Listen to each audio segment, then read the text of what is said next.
믿음의 기쁨, 이런 제목으로 같이 은혜를 나누고 싶습니다.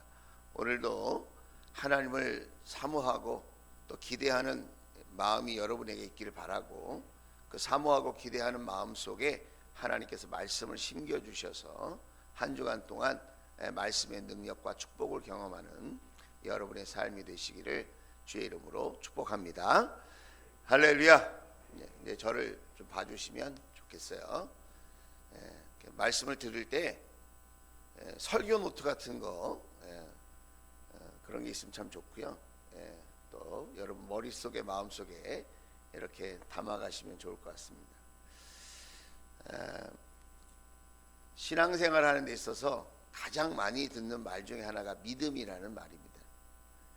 성경에 보면 믿음의 중요성에 대해서 엄청나게 강조되고 있는 것을 보게 되어집니다. 신앙생활은 무엇으로 한다? 믿음으로 한다.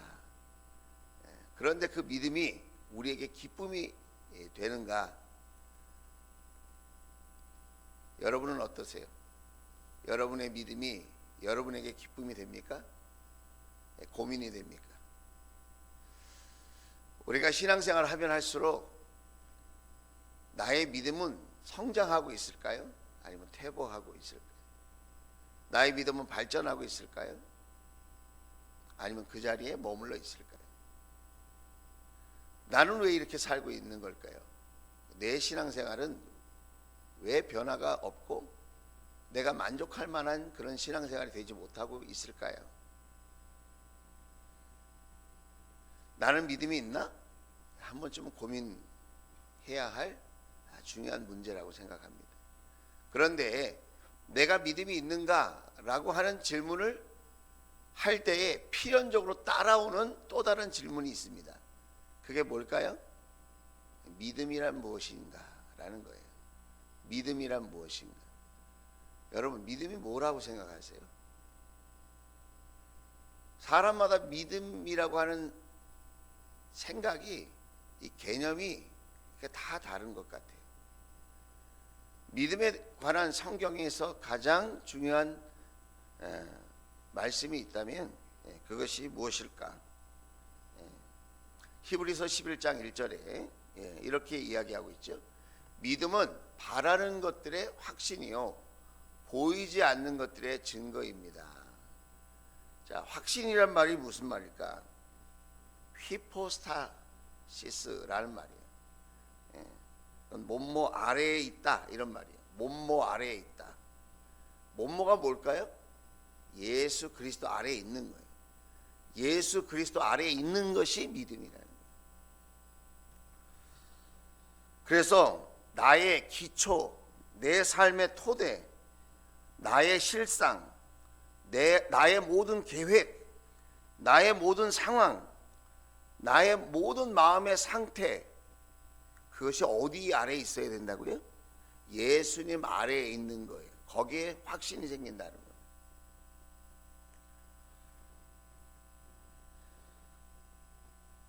믿음은 바라는 것들의 확신이다.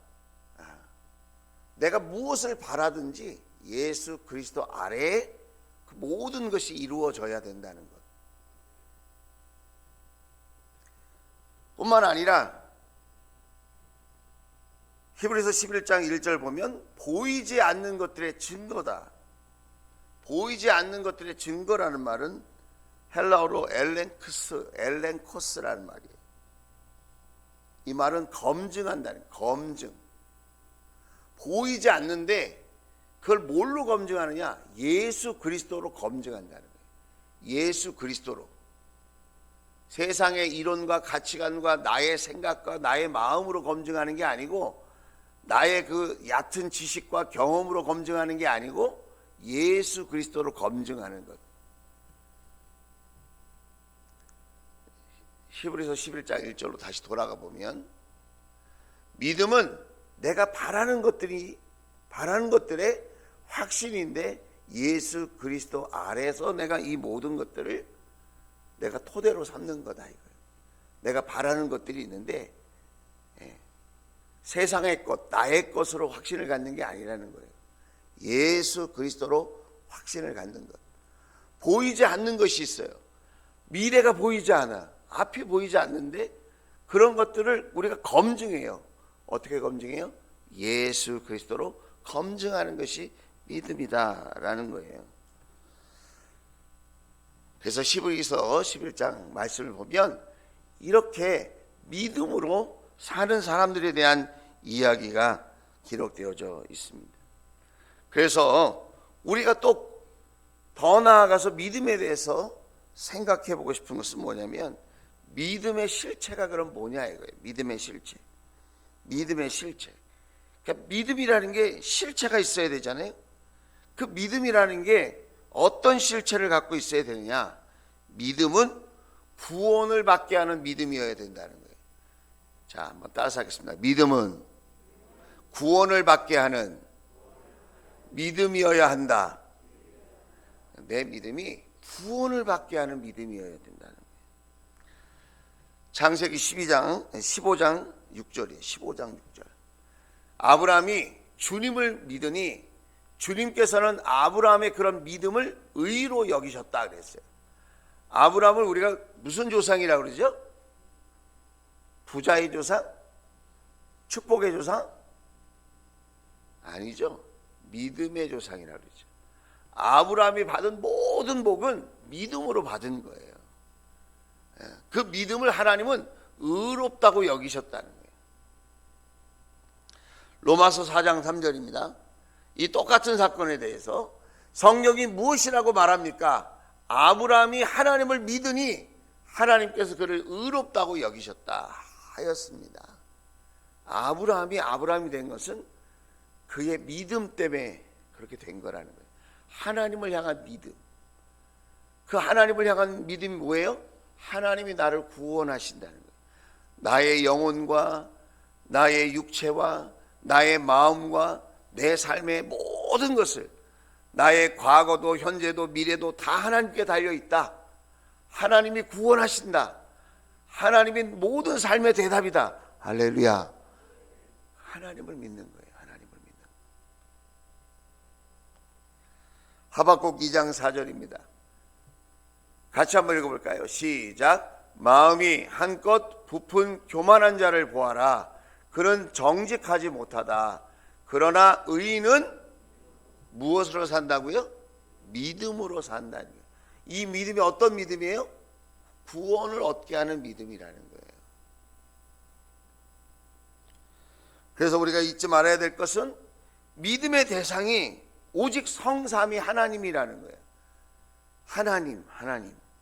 특히 우리 신약 시대를 살고 있는 사람은 예수 그리스도를 향한 믿음이, 그것이 우리의 믿음의 대상이라는 거예요. 믿음은 세상을 믿는 게 아니에요. 사람을 믿는 게 아닙니다. 믿음은 예수 그리스도를 믿는 거예요. 사람을 보고 세상을 볼 때 만족함이 없어요. 여러분이 교회에 와서도 사람을 보지 마세요. 환경을 보지 마세요. 사랑하려고 보세요. 섬기려고 보세요. 믿으려고 보지는 마세요. 우리의 믿음의 대상은 오직 예수 그리스도 한 분밖에 없는 줄로 확신합니다. 그러니까 여러분이 그 믿음의 대상을 분명히 알아야 돼요.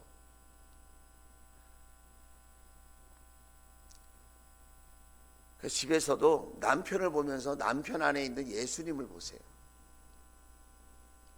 자녀를 보면서 자녀만 보지 말고 자녀 안에 있는 예수님을 보세요. 우리가 성도 상호 간에도 그 사람만 보지 말고, 그 사람의 성격과 형편만 보지 말고 그 사람 안에 있는 예수님을 보라. 우리의 믿음의 대상은 예수 그리스도에 대한 것이지 사람에 대한 것이 아니라, 사람을 묵상해서 좋은 게 안 나옵니다. 사람을 생각하고 묵상하고 떠올리고 열만 받쳐요. 마음만 상해. 거기서 생명력이 나오지 않는다. 예수님을 묵상하고 예수님을 바라보고, 우리의 믿음의 대상은 성삼위 하나님이시고 특히 예수 그리스도라는 것을 잊으면 안 된다는 거예요. 갈라디아서 2장 16절입니다. 예수 그리스도를 믿는 믿음으로, 이렇게 율법을 행하는 행위로 의롭게 되는 것이 아니다 이거예요. 사람이. 그러니까 교회 와서도 자꾸 행위에 집착해요. 아, 저 사람은 왜 저렇게 행동하지? 저 사람은 왜 저렇게 살지? 예, 거기에 집중하면 안 돼요. 예수 그리스도를 믿는 믿음에 집중해야 돼요. 우리도 예수 그리스도를 믿는 것입니다. 예수 그리스도를. 또 뭐라 그래? 빨간색에 그리스도를 믿는 믿음으로 의롭다고 하심을 받고자 했던 것입니다. 율법을 행하는 행위로는 아무도 의롭게 될 수 없기 때문입니다. 우리가 내일부터 이제 중보기도를 시작합니다. 중보기도 할 때 제일 중요한 게 뭔지 아세요? 하나님과 나와의 약속만을 붙드는 거예요. 다른 사람이 기도했네 안 했네는 그것은 주님께 맡겨야 돼요. 우리는 축복해주고 권면해주고 섬겨주고 이렇게 하는 것이지 우리가 감독자가 될 수는 없잖아요. 기도해도 감사 안 해도 감사죠. 이유가 있겠죠. 중요한 건 그리스도를 믿는 믿음이 있느냐 이거예요. 믿음이 있으면 자발적으로 하실 것이고 믿음이 없으면 또 생길 때까지 기다려야지. 그렇잖아요. 사람이 할 수 있는 일이 뭐가 있습니까?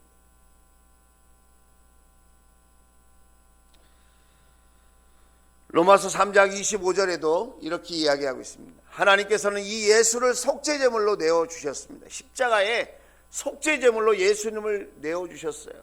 그것은 그의 피를 믿을 때에 유효합니다. 예수님이 아무리 십자가에 달렸다고 아무리 지식적으로 가르쳐도 그 십자가의 피를 믿을 때 십자가의 능력이 우리에게 유효하다는 거예요. 하나님께서 이렇게 하신 것은 사람들이 이제까지 지은 죄를 너그럽게 보아주심으로써 자기의 의를, 십자가의 의, 하나님의 의를 나타내시려는 것이었습니다. 그래서 우리가 믿는 건 뭘 믿어야 돼요? 예수님의 십자가, 그 보혈을 믿어야 됩니다. 빌립보서 1장 27절입니다. 나에게는 사는 것이 그리스도이시니 죽는 것도 유익합니다. 나는 예수님을 믿는 믿음으로 지금 사는 거예요. 나는 지금 무엇으로 살고 있나요? 세상 것으로 살고 있는 것 같죠. 내 힘으로 사는 것 같지만 그거 아니에요. 그렇게 살면 세상 사람과 뭐가 다를 바가 있겠습니까? 예수님을 믿는 믿음으로 사는 거라니까요. 그래서 언제 죽어도 겁이 나지 않아요. 언제 데려가셔도 오케이.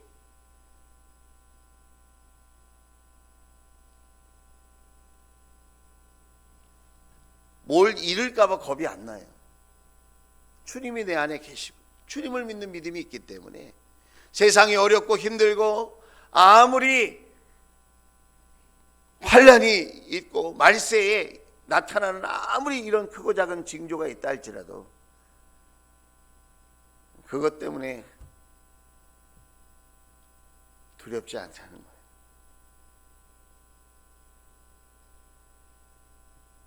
사도 바울은 내가 사는 것이 그리스도다 그랬어요. 저와 여러분이 사는 것이 예수 그리스도이기를 주의 이름으로 축복합니다. 그러면 믿는다는 뜻이 뭔 말이냐 그러면? 그럼 믿는다는 뜻이 뭐예요? 믿는다는 게 뭔 것 같아요, 여러분 생각할 때? 믿는다는 것은 예수 그리스도를 아는 거예요. 그래서 믿는다고 할 때는 지정의, 전위격적인 모든 것이 포함된 거예요. 지식으로만 아는 거는 그 일부분이에요. 일부분, 전부가 아니에요.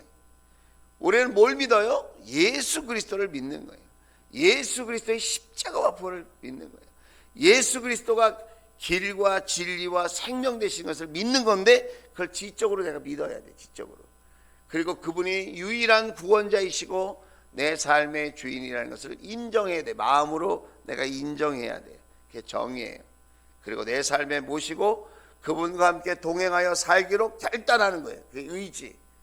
그래서 이 지정의가 예수님을 믿는 믿음이라는 거예요. 믿음은 지식이 아니에요. 믿음은 감정만 얘기하는 것도 아니에요. 믿음은 또 의지만을 얘기하는 게 아니에요. 지정의가 함께 믿음에 작용해야 돼요. 그럴 때 내가 전인격적인 믿음이 생기고 바른 믿음으로 살게 되어지는 거죠.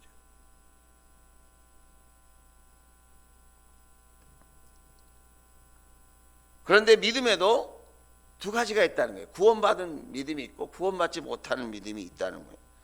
구원받지 못하는 믿음은 막연한 믿음이에요. 신이 있겠지. 막연하게 신을 부르는데 거기에 이제 하나님을 부르는 거예요. 의외로 이런 사람들이 꽤 있다는 겁니다. 주여, 그런데 내가 지금 어떤 주님한테 지금 찾고 있는지를 모르는 거예요. 여러분, 주여 그럴 때 예수님이 생각나십니까? 생각나시기를 주의 이름으로 축복합니다. 주여라고 할 때 십자가가 생각나기를 바랍니다. 주여라고 할 때 부활하신 예수님이 떠올라지기를 바랍니다. 막연한 신에게, 아무 신에게나 우리가 주여라고 말하고 있는 게 아니라는 거예요.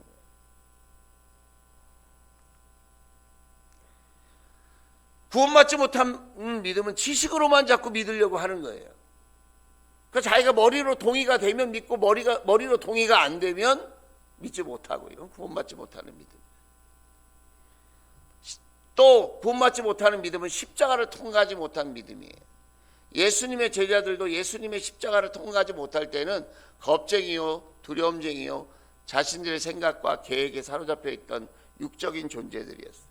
그러나 그들이 십자가를 통과하고 부활의 주님을 만나고 성령을 경험하게 될 때에 그들은 구원받은 신실한 자녀들로, 제자들로 쓰임받게 되었다는 거예요. 우리도 우리의 믿음이 십자가를 통과해야 돼요. 여러분, 내 믿음이 십자가를 통과했나? 그 십자가는 뭐예요? 나를 위해 희생하신, 죽음을 이기신,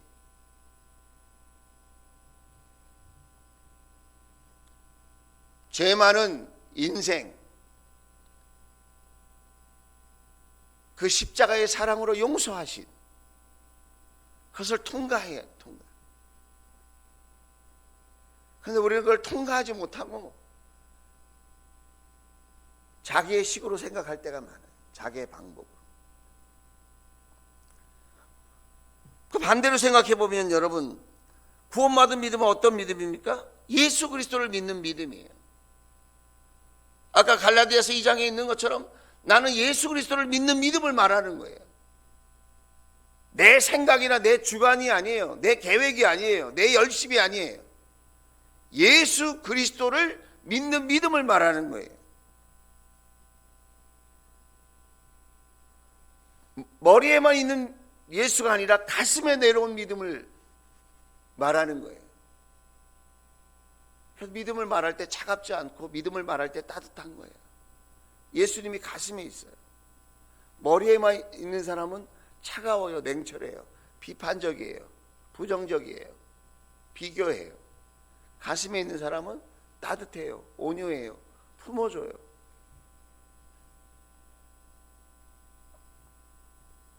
그리고 십자가를 통과한 믿음이라는 거예요. 그래서 나 같은 죄인 살리신 그 주님을 믿는 믿음이 있기 때문에 그 사랑을 흘려보내고 싶어하는 그 믿음이 생기게 된다는 거예요. 그러면 이 믿음이 신념과는 어떤 차이가 있느냐, 이걸 우리가 또 생각해 볼 필요가 있다는 거예요. 종종 믿음에 힘이 있습니다, 이런 사람을 만나죠. 우리가 운동선수 가운데 나는 내가 금메달 딸 줄로 믿고 그렇게 내가 신념을 갖고 내가 나 자신을 믿었더니 잘 됐다, 이런 사람 있잖아요. 사업에도 그런 사업가가 있고 운동선수 가운데도 그런 사람이 있고, 또 이 세상에서 업적을 이룬 많은 사람들 중에 나는 내 자신을 믿어서 이렇게 굳은 신념으로, 굳은 의지로 성공했다, 그런 이야기를 하는 것을 우리가 보고 듣게 되어지잖아요. 신념에도 능력이 있습니다. 왜 그런지 아세요? 우리 사람은 하나님의 형상으로 지음받은 존재이기 때문에 우리 안에 하나님이 주신 창조적인 능력이 있어요. 그런데 여러분, 신념과 믿음이 다른 것이 뭐가 다른지 아세요? 신념은 자기로부터 출발한 믿음이에요. 자기로부터 출발한 믿음. 그래서 신념을 가지고 무언가 성공을 했다고 한다면 누구를 높여요? 자신을 높여요. 자신이 높아져요. 자신을 자랑해요. 그래서 결국 어디로 갑니까? 교만해져요. 자기 열심을 드러내려고 해요. 자수성가한 사람들이 예수님 믿기가 왜 어려운지 아세요? 예수님 안 믿어도 내 열심으로 잘 됐는데 예수님이 뭐가 필요하냐. 그래서 신념으로 사는 사람은 예수님 믿기가 어렵고요, 구원받은 자녀가 되기 힘들어요. 그런데 교회 안에도 이 신념을 가지고 활동하는 사람들이 있어요. 말로는 하나님도 말하고 예수님도 말하고 성령님도 말하고 교회도 말하고 목장도 말하고 사랑도 말하는데 그 안에 핵심이 자기 신념이에요. 자기 신념. 자기 의지, 자기 신념 가지고 뭘 하려고 하니까 늘 부딪히고 힘든 거예요. 그게. 나는 믿는데 왜 안 되는가? 출발이 다르잖아요. 자기로부터의 믿음은 출발이 틀렸어요. 거기엔 구원이 없어요. 세상에서는 그렇게 살아도 될지 모르지만 교회 안에서는 그렇게 살면 안 돼요. 그리고 구원을 얻을 수 없어요. 그러니까 지치는 거예요. 그러니까 화가 나는 거예요. 그러니까 주저앉게 되는 거예요. 그러니까 믿음이 기쁘지 않는 거예요. 성경에서 말하고 있는 믿음은 무엇이냐 그러면 하나님으로부터 출발한 믿음이에요. 하나님으로부터. 그래서 믿음을 선물로 받았다 그러잖아요. 선물로. 믿음은 내가 만들어내는 게 아니에요. 종종 저에게 이런 말을 합니다. 목사님, 저는 왜 믿음이 안 생기죠? 왜 믿음이 커지지 않죠? 왜 믿음이 기쁘지 않죠? 하나님의 선물인 걸 몰라서 그래요. 하나님이 주셔야 되는 거예요. 그래서 믿음이 있는 척 하는 게 제일 무서워요. 교회 안에서. 교회 안에서 제일 무서운 게 뭐예요? 믿음이 있는 척 하는 게 무서워요. 차라리 믿음이 없다고 얘기하세요. 제발. 목사님, 저 믿음이 없습니다. 그래야 같이 기도해 줄 걸 아니에요? 하나님, 저분에게 믿음을 주세요. 믿음을 하나님이 주셔야 되는 거예요. 그래서 믿음이 생겼잖아요. 그죠? 그걸 우리가 은혜라고 그래요. 은혜. 내가 믿음을 받을 자격이 없고 내가 믿음 바깥에서 살다가 지옥 갈 수밖에 없고 세상 사람으로 살 수밖에 없고 정욕을 따라 세상 쾌락을 따라 자기 만족을 따라 살 수밖에 없는 존재인데 은혜로 이렇게 믿음을 줬잖아요. 그래서 은혜를 구하라는 말이 믿음을 구하라는 말이에요.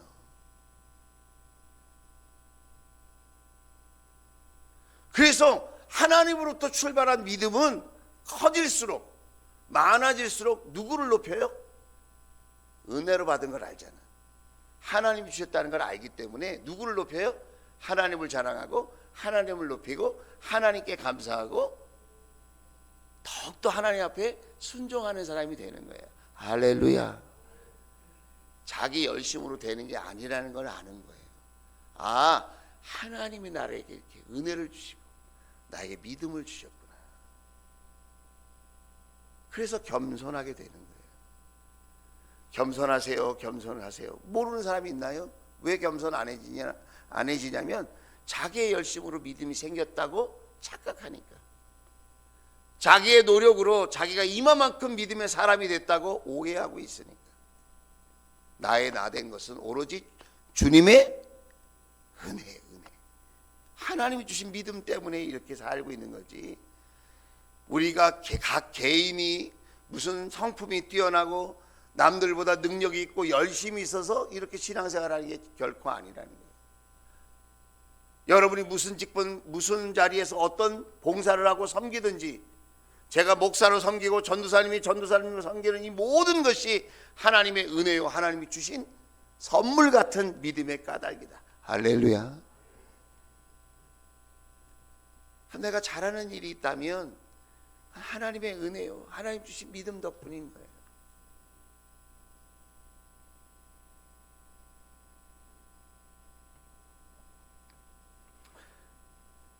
그래서 자기 자신에 대해서 확신하지 말고, 여러분, 사람이 어떤 존재입니까? 내가 나를 알잖아요. 내가 나를 그렇게 확신할 수 있을 만큼 내가 그렇게 훌륭한 사람입니까? 올바른 사람입니까? 능력 있는 사람입니까? 아직도 몰라요. 우리는 다 죄에 사로잡힌 존재예요. 나의 힘으로는 귀신을 이길 수 없고 세상을 이길 수 없고 죄를 이길 수 없어요. 유혹을 이길 수 없어요. 내 안에 주님이 계셔야 돼요. 주님이 이기게 하시는 거예요. 그분이 나에게 믿음의 대상이 되고 믿음의 원천이 될 때, 여러분, 그때 우리는 나 자신을 이기고 죄악을 이기고 세상을 이기고 원수마귀를 이기고 여러분 기쁨의 삶을 살게 되어질 줄로 확신합니다. 그래서 로마서 12장 3절 말씀을 보면, 나는 내가 받은 은혜를 힘입어서 그러잖아요. 여러분, 각 사람에게 말합니다. 여러분은 스스로 마땅히 생각해야 하는 것 이상으로 생각하지 말고, 하나님께서 각 사람에게 나누어 주신 믿음의 분량대로 분수에 맞게 생각하십시오. 제발. 로마 교회의 사도 바울이 얘기한 거예요. 제발은 제가 붙였어요. 사도 바울도 그런 심정이 아니었을까? 로마 교회 성도 여러분, 제발 분수를 알아라. 분수. 각 사람에게 그 믿음의 분량대로만 해라. 믿음 있는 척 하지 말고, 믿음이 큰 척 하지 말고. 뻔히 다 나와 있는데 뭘 그렇게 척하냐 이거예요. 믿음이 진짜 있는 사람은, 여러분, 변은 이것으로 고개를 숙인다고. 진짜 믿음이 있는 사람은 겸손해요. 내가 뭘 봤다 들었다 내가 엄청나게 믿음이 있다, 하나님하고 친한 척도 하지 마세요, 제발.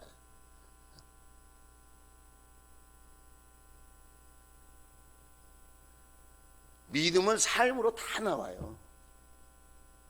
믿음 따로 삶 따로, 그거는 신념에 사로잡혀, 자기에게 사로잡혀서 하는 사람들이 그렇게 하는 거지. 하나님께서 각 사람에게 나누어 주신 믿음의 분량대로 분수에 맞게 생각하십시오. 유다서 1장 3절입니다. 자, 유다서 1장 3절. 사랑하는 여러분, 나는 여러분에게 우리가 함께 가진 구원에 관해서 편지를 써 보내려고 여러 가지로 애쓰고 있었습니다. 그러던 참에 나는 이제 여러분에게 성도들이 단번에 받은 그 믿음을 지키기 위하여, 단번에 받았대요. 그 단번에 누가 주셨나요? 하나님이 주셨대요. 믿음을 하나님이 주시는 거예요. 단번에 받은 거예요. 단번에 받은 그 믿음을 지키기 위하여, 죄에 물들지 않고 교만해지지 않고 내가 어리석어지지 않고 내가 하나님과 멀어지지 않고 더 하나님께 순종하는 믿음이 되도록, 이 악한 세상, 우리의 믿음을 빼앗아 가려고 하는 그 악한 세상과 더불어 싸워야죠. 우리의 싸움은 혈과 육에 대한 것이 아니고 세상에 대한 싸움이라는 것, 악한 영들에게 대한 싸움이라는 것을 여러분, 우리가 기억할 수 있기를 주의 이름으로 축원을 드립니다. 자, 그럼 믿음은 성장하거나 줄어들거나 할 수 있나? 여러분 어떻게 생각하세요? 믿음은 성장하거나 줄어들거나 할 수 있을까요? 성경이 있다고 그래요. 고린도후서 10장 15절입니다.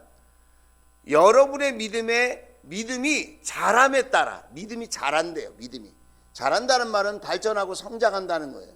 여러분, 우리가 2023년도에는 믿음이 자라나기를 주의 이름으로 축복합니다.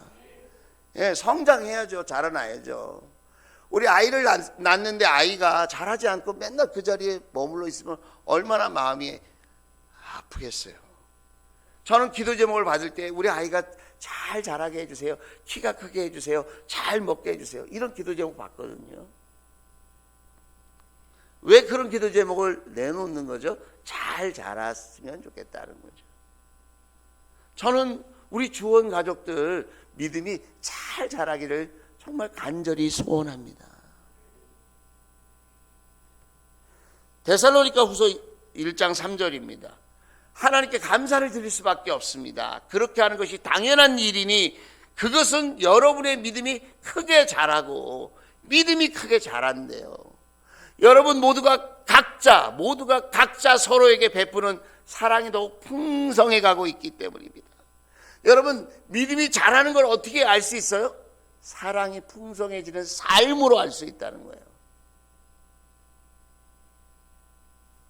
믿음이 있다고 하면서 사랑하지 않고 사랑의 삶이 뒷받침되지 않는 건 믿음이 자라고 있지 않는 거예요. 지금 믿음이 자라고 있다는 것은 내가 예수 그리스도의 사랑으로 사랑하는 사람이 되고 있다는 거예요. 믿음이 자라는 것 이꼬로 사랑이 풍성함, 그게 동일한 거라는 거예요. 성경이 말하고 있는, 여러분 이 해석을 잘 기억하세요. 내가 믿음이 있다고 큰 소리 친다고 믿음이 큰 게 아니고, 내가 믿음이 있다고 자랑한다고 해서 내 믿음이 발전하고 있는 게 아니라는 거예요.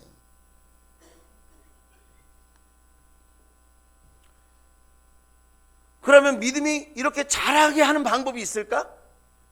우리도 다 믿음이 자라고 성장하기를 바라잖아요.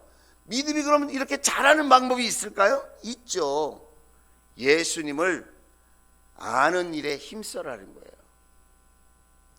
자, 베드로 후서 1장 1절로 돌아가 보겠습니다. 베드로 후서 1장 1절.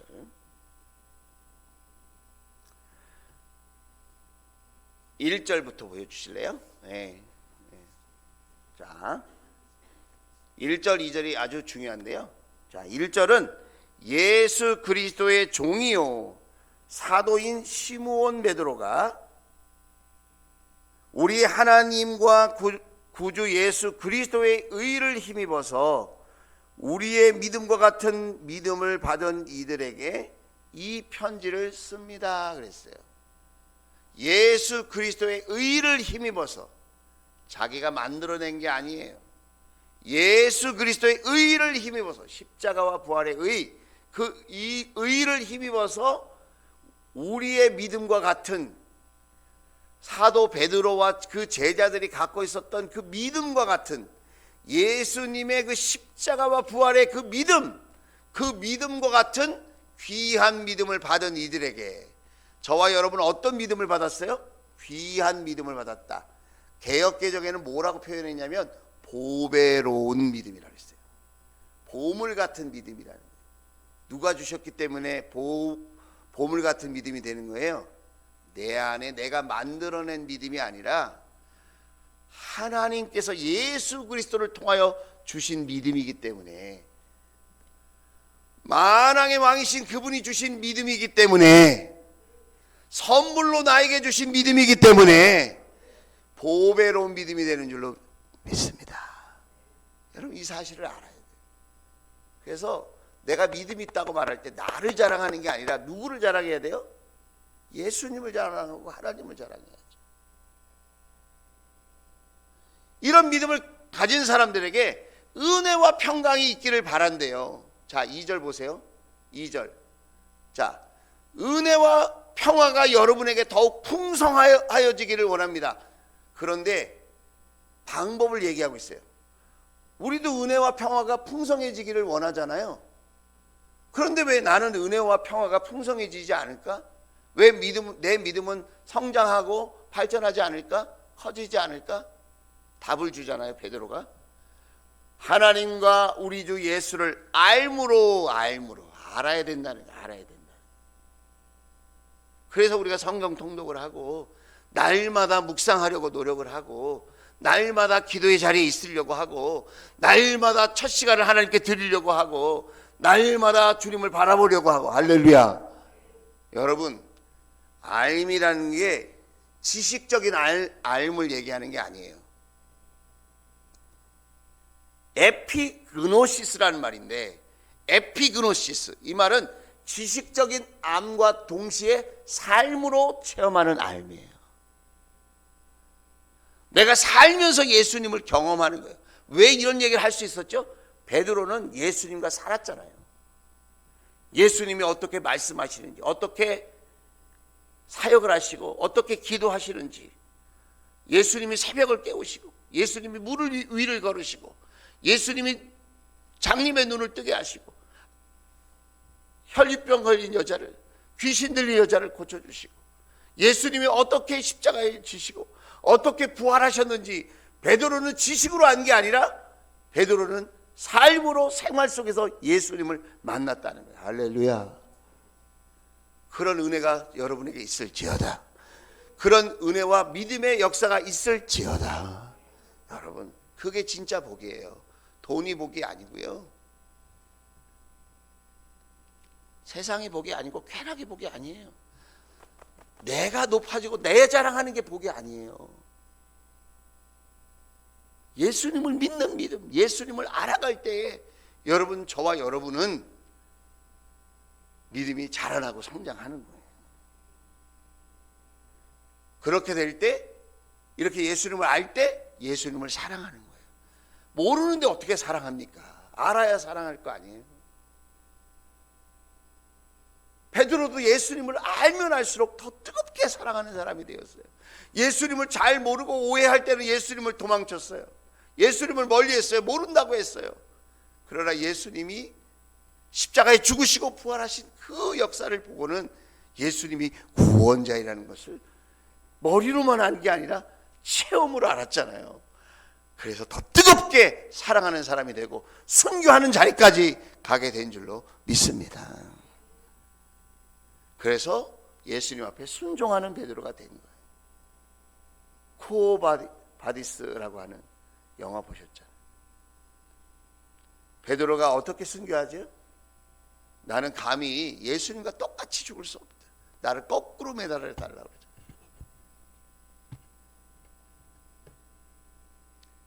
그게 예수님을 알고 있기 때문에 그렇게 말할 수 있는 거예요. 자기가 신념이 있고 의지가 있고 결단이 있고 난 죽을 거야, 예수님을 위해서 죽을 거야, 그런다고 죽어지는 게 아니에요. 여러분, 예수님이 어떤 분인지를 알아야 돼. 예수님의 사랑이 무엇인지를 알아야 돼요. 그 암 속에 은혜와 평화가 있고요, 믿음의 기쁨이 있는 줄로 확신합니다. 믿지 못하니까 기쁘지 않는 거예요. 세상이 아무리 어두워져도 예수님 계시면 되는 거잖아요. 내 삶이 아무리 고단해도 예수님이 계시면 되는 거잖아요. 문제 없어요. 예수님이 안 계셔야 문제죠. 예수님이 함께 하시는데 뭐가 걱정입니까? 그분이 도와주시고 지켜주시고 보호해주고 인도해주시고 그분이 동행해 주실 줄로 믿습니다. 여러분, 그래서 환경에 사로잡히지 말고요, 사람에게 사로잡히지 말고 여러분 믿음에 사로잡히게 되기를 주의 이름으로 축원을 드립니다. 그러면 마지막으로 이 믿음을 검증할 수 있는 게 사랑이라고 아까 그랬잖아요. 자, 그러면 이 공식이 그러면 맞는 것인가? 자, 베드로 후서 1장 5절부터 7절이에요. 자, 보세요. 그러므로 여러분은 열성을 다하여 여러분의 믿음에, 자, 믿음이 있어요. 믿음. 이 믿음은 나로부터 왔어요? 하나님으로부터 왔어요? 하나님으로부터 왔어요. 이 믿음이. 그런데 이 믿음이 가만히 있으면 안 된다는 거예요. 이 믿음이 성장하고 발전해야 되는 거예요. 우리는 무슨 기적을 일으키고 귀신이 쫓겨나가고 뭐 신비한 걸 보고 알고 이런 걸 자꾸 관심 갖는데, 그런 건 초보예요. 초보. 그게 중요한 게 아니에요. 사도 베드로는 뭐라고 얘기합니까? 믿음의 덕을 더하고. 자, 덕은 예수님의 성품을 더하라는 거예요. 핵심으로 말하면 겸손이에요. 겸손. 믿음의 겸손이 더해지는 것, 그게 성장하는 거예요.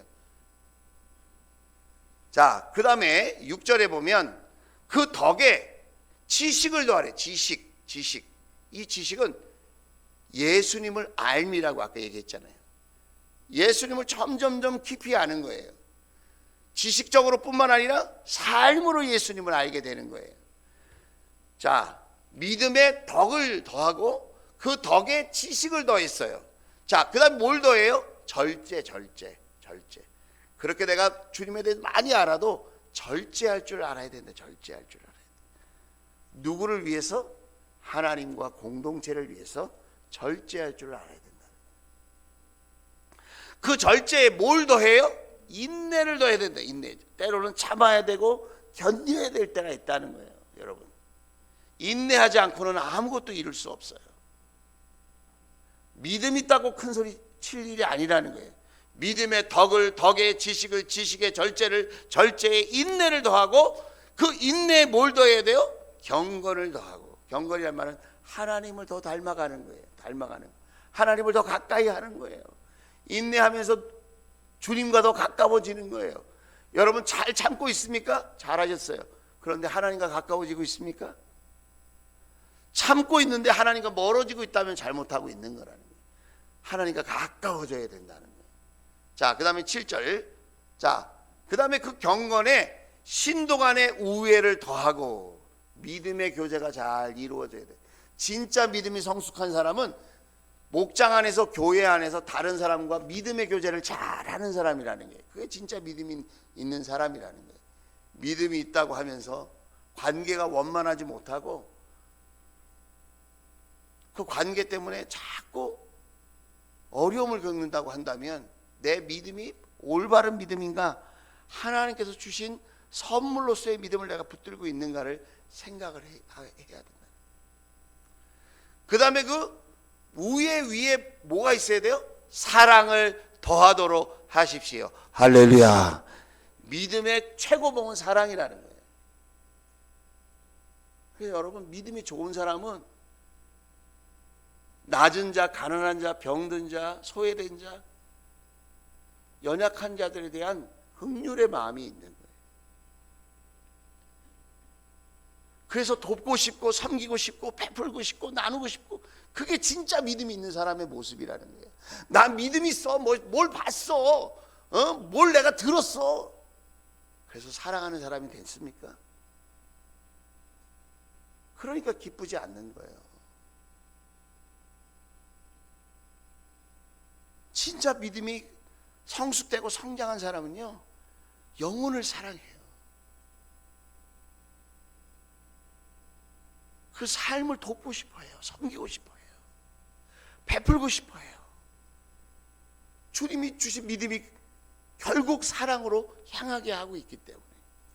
예수님이 믿음이 있어요, 없어요? 예수님은 믿음이 있는 분이에요, 하나님에 대한. 그래서 결국 어느 자리로 갑니까? 그 큰 믿음을 가지고 십자가의 사랑으로 나아가잖아요. 여러분, 내가 정말 믿음의 사람이라면 사랑의 사람이 될 수 있도록 그렇게 기도할 수 있기를 주의 이름으로 축복합니다. 사랑해야지 이런다고 사랑하게 되는 게 아니에요. 믿음이 기초가 있어야 돼요. 하나님께로부터 온 믿음이 기초가 되어서 그 믿음 위에 덕에 지식의 절제에 인내에 경건에 형제 우애함을, 그 우애함 위에 사랑이 딱 올라갈 때에 우리는 진정한 믿음의 사람이 되어질 줄로 확신합니다. 여러분, 그러면 어떤 일이 일어날까요? 이렇게 사랑의 자리까지 딱 내 믿음이 올라가면요, 믿음이 기뻐져요. 내 믿음의 삶이 기뻐져요.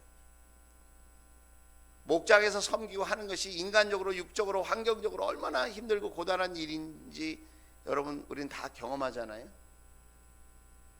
그러나 내 믿음이 하나님께로부터 왔고 내가 구원받은 것이 하나님의 은혜라고 하는 것이 믿어지면 여러분 우리는 사랑할 수 있게 되는 거예요. 그런 믿음이 정말 살아있다면. 나 같은 죄인도 버리지 아니하시고 사랑해 주셔서 나에게도 믿음을 주셔서 이렇게 믿음의 삶을 살게 하신 분이 하나님이신데, 내 열심으로 섬기는 건 한계가 있어요. 자기 열심이 식어지면 모든 게 귀찮은 거예요. 예수님을 믿는 믿음, 하나님이 선물로 우리에게 주신 그 믿음이 살아있어야, 그 믿음을 붙들어야 이게 내게 아니라 하나님이 주신 것이지, 그걸 붙들어야 우리가 사랑하는 자리에까지 나아가게 되고 사랑의 열매가 맺히고, 그래서 여러분 우리는 믿음의 삶이 기쁘게 된다는 거예요.